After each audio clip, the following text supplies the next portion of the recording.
Big Cash news up in the hair, man. Shout out to Aphrodisia. This is part 2 I was telling y'all about of the first video we reacted to of the symbolism and everything else, the culture, you know, the history, and Kendrick Lamar's halftime Super Bowl show.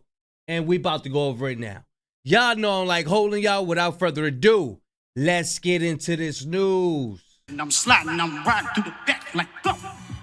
Bust that on a beat, bro. Hey team, we are back for part 2 of the Kendrick Lamar Super Bowl analysis because I missed a lot of details in the first video and I also didn't want it to be like an hour long. So here is part 2 with some of the details I didn't include with some help from the comment section. First off, before we get started, I want to say, hey, look, the comment section be cooking. The comment section know how to cook. You understand?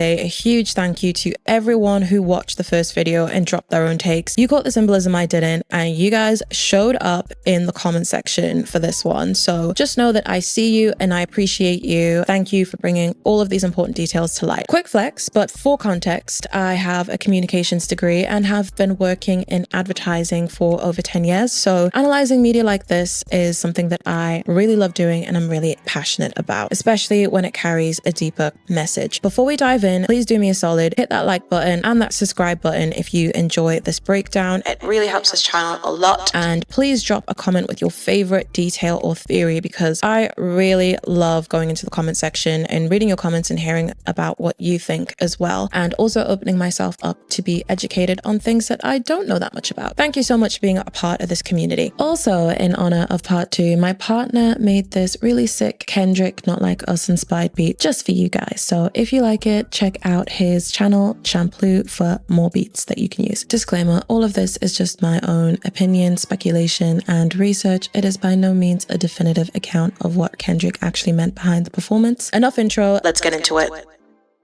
So first off, we have the PlayStation controller set up at the start of the performance. Now, if you caught the Squid Game reference, you're already ahead of most people. The game-like setup, the giant PlayStation symbols, it all ties into the idea that life is a rigged system, especially for Black people. Now, Hwang Dong-hyuk's Squid Game was literally about exactly that. A brutal, high-stakes game where the rich profit off people at the lowest rungs of society, fighting for survival, all for the entertainment of the ruling class. Now, let's take that imagery and place it on an NFL field, a space controlled by billionaire owners, most of them white, most of them conservative. There we go. There we go. That's what I've been talking about. This is the Colin Kaepernick documentary on Netflix. Y'all, please check that out. And in some cases, literal Trump supporters. And then there's Donald Trump himself. You see that imagery? You see that imagery right there? Now let's take that imagery and place it on an NFL field, a space controlled by billionaire owners, most of them white, most of them. Watch how I go into the football field to the cotton field. Check it out. Then they have them before they recruit them, they have them on the podium. It's the same thing on the auction block. Same joint, same exact joint. Conservative, and in some cases, literal Trump supporters. And then there's Donald Trump himself, whose presence looms over this league as an extension of his power, his values, and his America. The message: the system is designed to entertain the wealthy at the expense of the players. And if that sounds familiar, it's because Colin Kaepernick already laid this out. There you go! There you go! There you go. Oh, man, she put the... Yes. Yes. Out in his Netflix series, Colin in Black and White. In the series, he makes a striking comparison. He likens the... Oh, it's a series. I didn't know it was a series. I only seen one joint. I thought it was just a documentary. I didn't know it was a series. NFL draft to a slave auction. The way young Black men, many of them coming from poor backgrounds, are lined up, measured, examined, and prodded before being chosen and bought by team owners. It's disturbingly similar to how enslaved Africans were inspected on the auction block. The wealthiest men in the room control their futures, their contracts, their worth. The second these players step out of line, the system reminds them exactly who has the power. Think about what happened to Colin Kaepernick himself. He took a knee to protest police brutality, a silent violent, peaceful demonstration against the unjust killing of black people. And what did the NFL do? They effectively blackballed him from the league. No team would touch him. A Super Bowl caliber quarterback. Gone, erased. And for what? For stepping out of his assigned role, for daring to challenge the system that profits off of his body but doesn't care about his rights. That's the underlying tension Kendrick is playing with here. The Squid Game setup, the prison yard aesthetic, it's all connected to this bigger commentary on power, control, and exploitation. The NFL isn't just a game. It's a machine that chews up black talent and spits it out when it's no longer convenient. Ah! She killing the voice controls with the reverb in the back.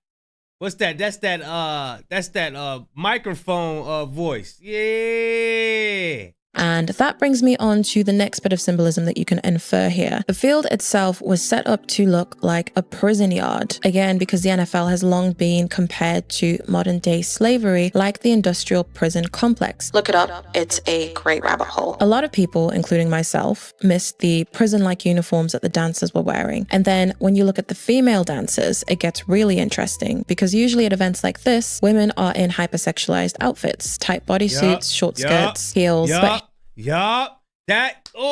She cooking. This is what they want right here.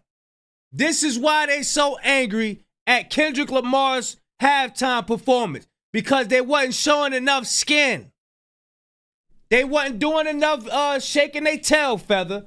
It wasn't all this smoke. It wasn't all this smoke. You see that? That's what they want from us. This is not revealing enough.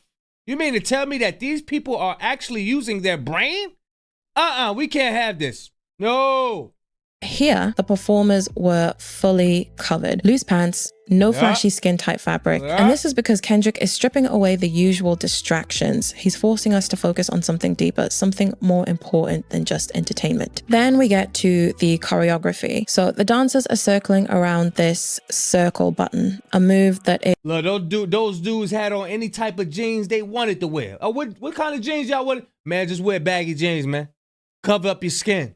Yeah. Is a nod to nose to the grindstone. They're going in circles, blindly following each other. And this shows that endless cycle of survival, of routine, and being trapped in a system that isn't built for you to win. It's the perfect way to set the tone for the rest of the performance because before Kendrick even opens his mouth, we're already in the middle of a message about oppression, control, and the illusion of choice. And that's just the beginning. I wanted to go back to this right time, wrong guy line. The revolution about to be televised. You picked the right time, but the wrong guy. Which feels like classic Kendrick, layered, sharp, and meant to hit on multiple levels. Now, there's a few different meanings. Hey, she's cooking already. She's doing a great job with this right here.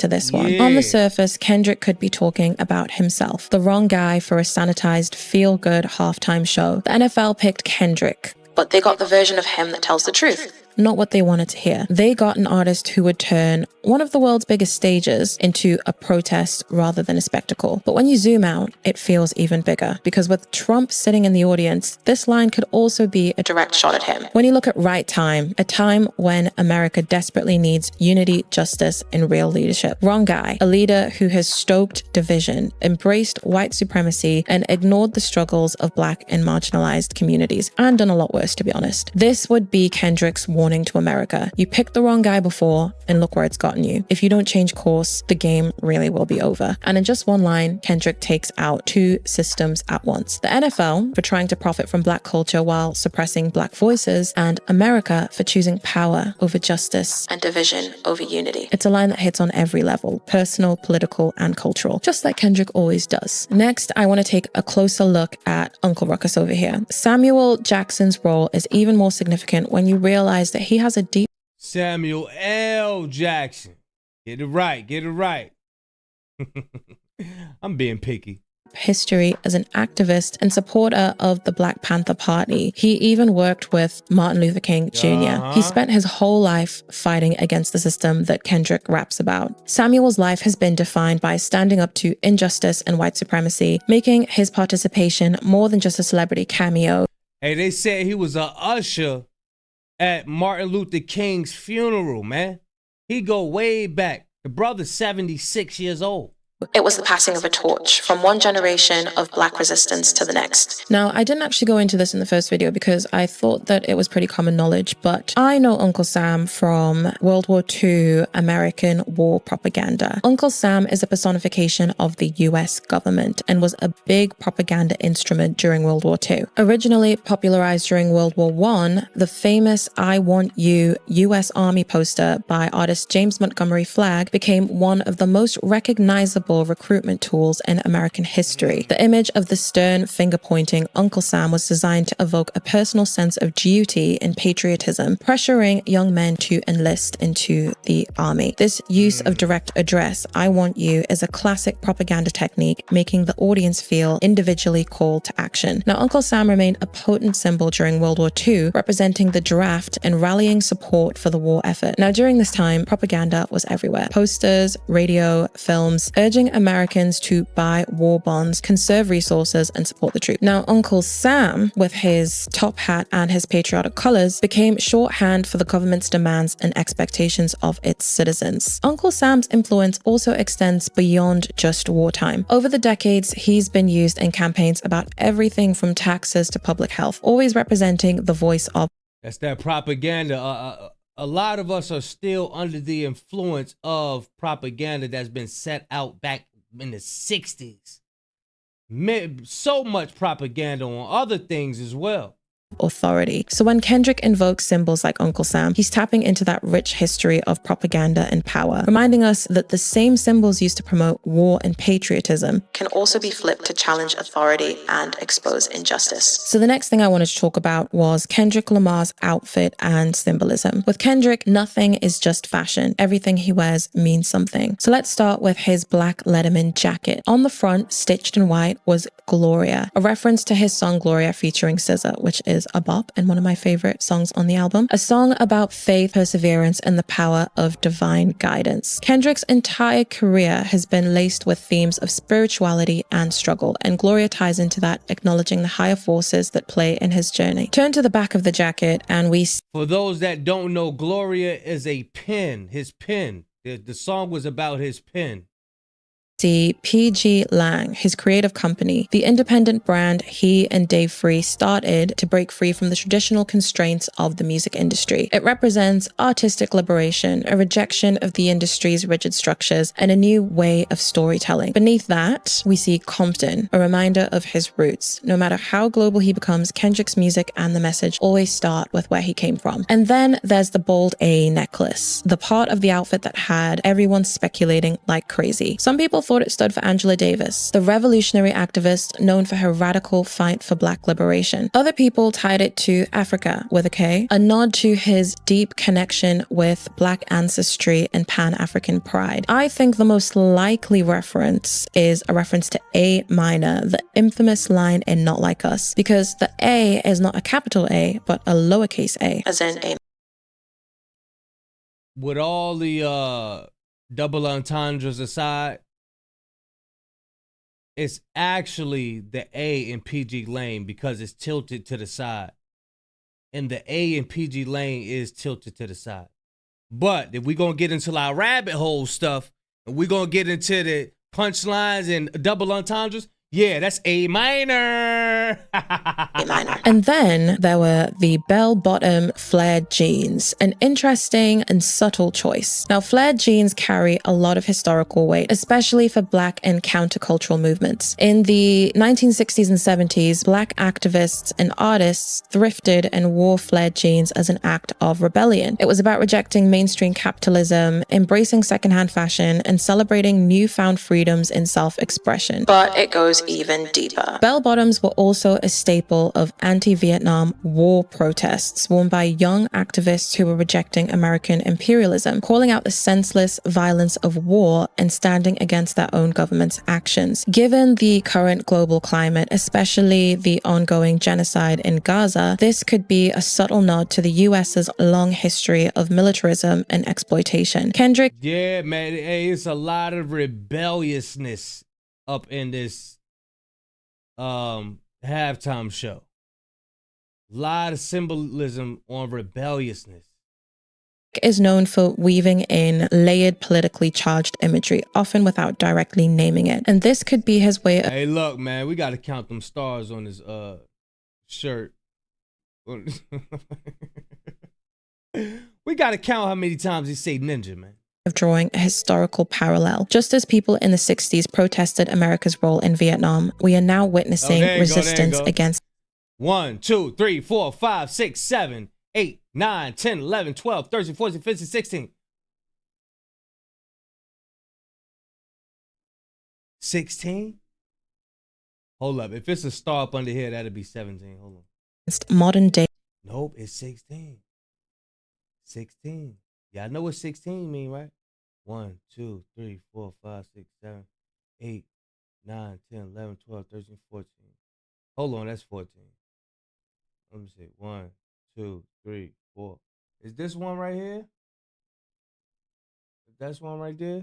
2, 4, 6, 7, 8, 9, 10, 11, 12, 13, 14. If this one right here, that'd be 16. Oh, y'all know it's 16. 16 mean. That's how many 16 to be specific. Against modern day imperialism and the violence inflicted on marginalized communities worldwide. But wait, there's even more. Kendrick wore a jacket by Martine Rose, a renowned designer of Jamaican descent. This choice was also more than a fashion statement. It was a nod to the Jamaican influence on Black music and culture, from reggae to hip hop. He's also supporting Black designers on one of the world's biggest stages, and it also reinforces this idea of global Black solidarity, connecting his Compton roots to the broader Black diaspora. Now, while we're on the topic of the diaspora, I wanted to acknowledge that I am not African American. I deeply believe that the experiences of Black people across the diaspora are profoundly connected, because it is connected. It is connected. It is connected. God said that we shall be spread out across the four corners of the earth. Not only that, if the original man is Black, the first man on earth was Black, what makes you think he didn't spread himself out everywhere first? You know what I'm saying? There's nothing new under the sun. So yeah, the Black man had found all the lands first. I don't care what they tell you in school that somebody discovered America. No. Erase that. So yeah, we're all over this month. We all over the place. You know what I'm saying? I don't care what you see on TV. We are in China. We are in Europe. We are in Brazil. We are in Africa. We in Russia, Greece. We everywhere. Colonialism, exploitation, and racism were global systems, so our fight for liberation must also be global too. I always strive to understand the struggles of Black communities worldwide because our oppressions are intertwined. Whether it's the fight against police violence in America, land dispossession— we be so heavy on America, you know, we make some of our brothers and sisters feel ostracized that's in other countries. You know what I'm saying? And that's because what we went through is near and dear to our heart for here. But teaching that so much, people forget that we got brothers and sisters all everywhere. Everywhere. You know what I mean? As much as we be like, yeah, academics and them ain't like us and Kai Sanat ain't like us, our people is out there. Our people's in Jamaica. Our people is in Haiti. Our people is in Dominican Republic. Our people is everywhere. But as far as them experiencing the same thing in America, they experience it in their own way. You know what I mean? But they didn't experience it over here. They wasn't over here experiencing it. You know what I mean? But they did go through their fights with the colonizers and all of that at a period of time.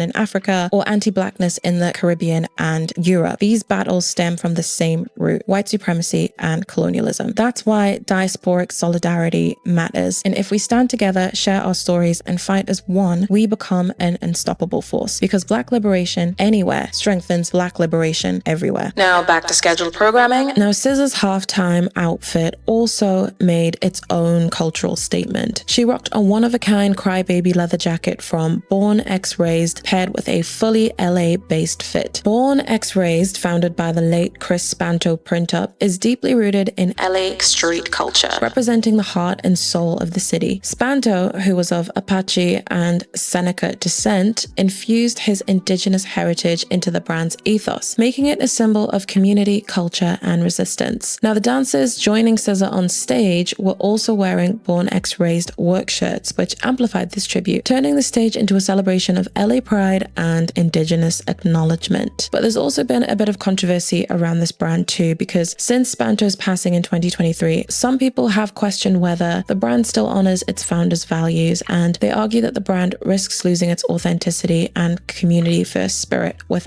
Hey, that happens a lot. That happens a lot. When you got a creator who passed away, who does it get taken over by? You know what I mean? Hey, who don't nobody know the ins and outs? Somebody probably purchased it. Somebody from the family probably sold it to somebody, and that somebody might put the face of, you know, our people on there, but it might not be going to the families of this person. Who knows?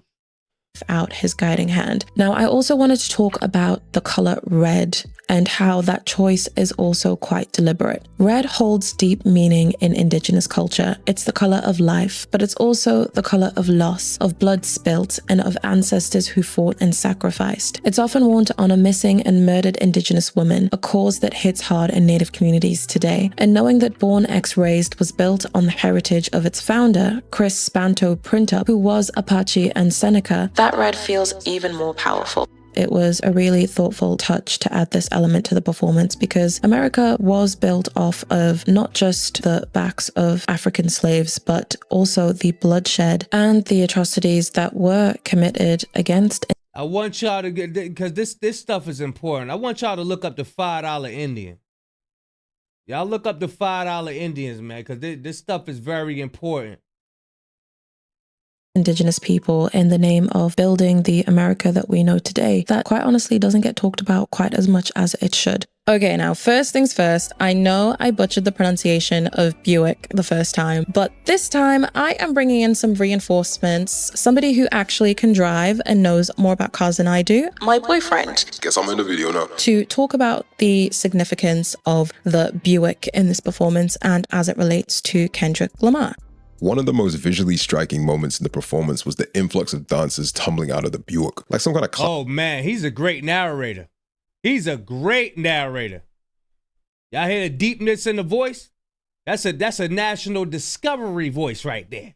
You understand? God, this wasn't just for dramatic effect. It was a powerful symbol of the current state of America. Right now, the US is seen as a joke on the global stage. From political chaos to economic struggles and its handling of social issues, the image of people piling out of a car in an absurd, exaggerated way plays into that perception. It suggests overcrowding, disorder, and a system that barely functions but keeps going anyway. Back to the Buick. This isn't just a car. It's a loaded symbol of American history, indigenous erasure, and Kendrick's ongoing rivalry with Drake. But let's just be real for a second. We all know that's over now, right? We can agree that's over now. Yeah.